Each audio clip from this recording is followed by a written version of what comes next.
Hey YouTube, this is my second video in my module on finding areas of triangles with certain metrics, okay, so given measurements.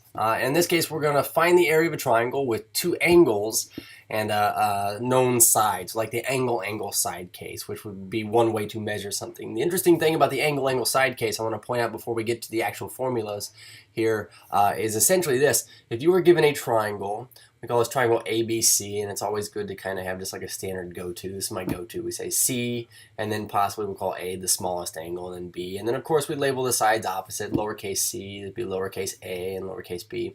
But the angle-angle side case would indicate that we say no two angles. Like I would know angle A, I would know angle B, and then I would have like a known side, so it would be like side A, okay? The interesting thing here is this. If you knew angle A, or if you know angle A, and you know angle B, what we know is this. The sum of the three angles, A plus B plus C, the measure of those angles has to add up to 180 degrees. So from this logic, we could actually subtract A and B from the total of 180 degrees, minus A minus B, and it would yield that, hey, C in this case would be 180 degrees minus A, measure of angle A, minus a measure of angle B in terms of like degrees. Okay, so anyways, here's the deal. In this case, you would necessarily know all three angles. And so when we look at these formulas now and say, well, S, now recall that capital S we are using to represent the area of the triangle. We just want to get away from using a capital A in this case because I don't want to confuse it with vertex A. But essentially, the first of these three formulas states that if you wanted to know the area of this triangle and you knew all three angles and a side length, you'll notice that the beginning one here is say, we know the side length, we'll take it, we'll square it, and then we'll multiply it now times sine A times sine B, and it's all over 2 sine C. So one thing to keep in mind is this. The side length that you know, we're just going to square it on the top. And you'll notice the two signs that accompany it here. I squared my C, so I have sine A and sine B, which would be not other side lengths, but at least the other two letters in terms of A, B, and C. If I started with C squared, then I'm going to do sine A, sine B. And as far as what's in the basement, all three of these formulas have a 2 in the bottom. You could think of it as multiplying the thing times a half, which is something we often associate with finding areas of triangles multiplied by a half. But you'll notice that I have sine C in the basement, and in order to remember this, well, that's the side length I started with up here. Okay, so we'll put these to use in this example that I've got written down here. Let's go ahead and start by illustrating the triangle that we have here. So we're being given certain information. Let's go ahead and sketch our triangle.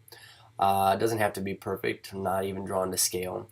But I notice that angle B is my largest angle this time, so I'm going to put B up here. Angle A is a relatively small angle, so we're going to put A over here, and then that would require us to put C here. Also this, listing the things we do know, since this is capital A, lowercase a would be over here, lowercase b down here, and then lowercase c, sides opposite their angles.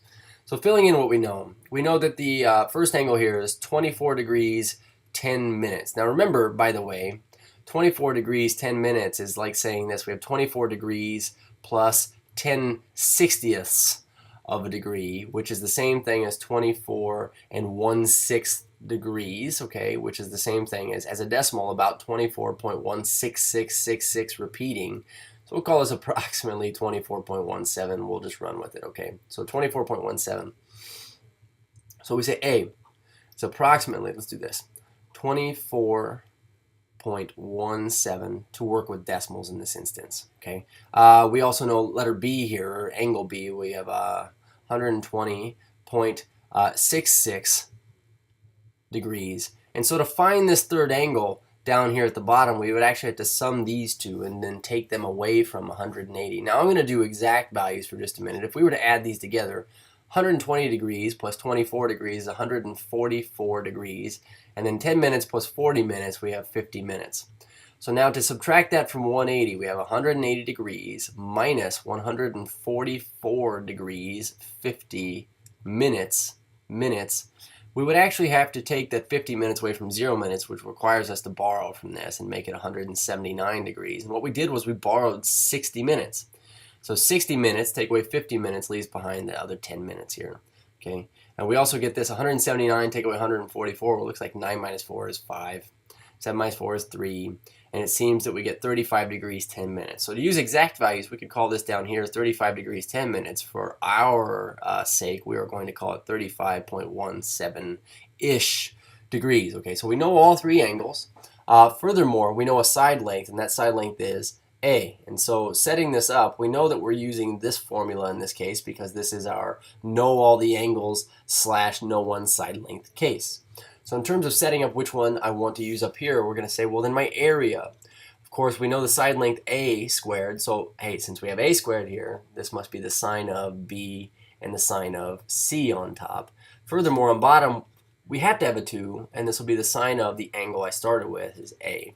So just plugging all of these in, we say sine would then be equal to, or at least approximately equal to, since we've rounded so far, we'd say our side length, 4.25 feet squared, times the sine of angle B, which is our 120.66 repeating degree angle, times the sine of, now angle, what do we have here? C.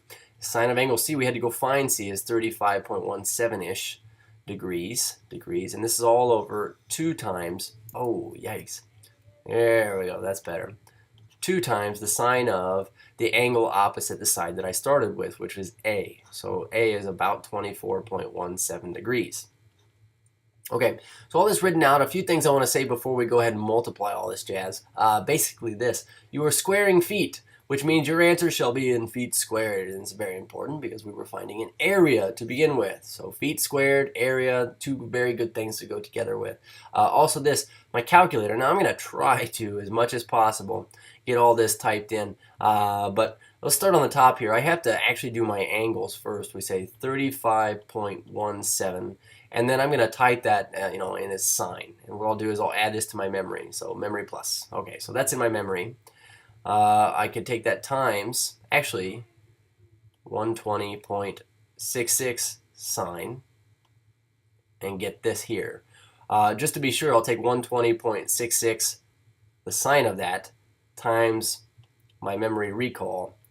Yes, and I get the same thing. Okay, so now I need to take this times 4.25 squared. We'll accomplish by taking it times 4.25 and then taking it times 4.25 again.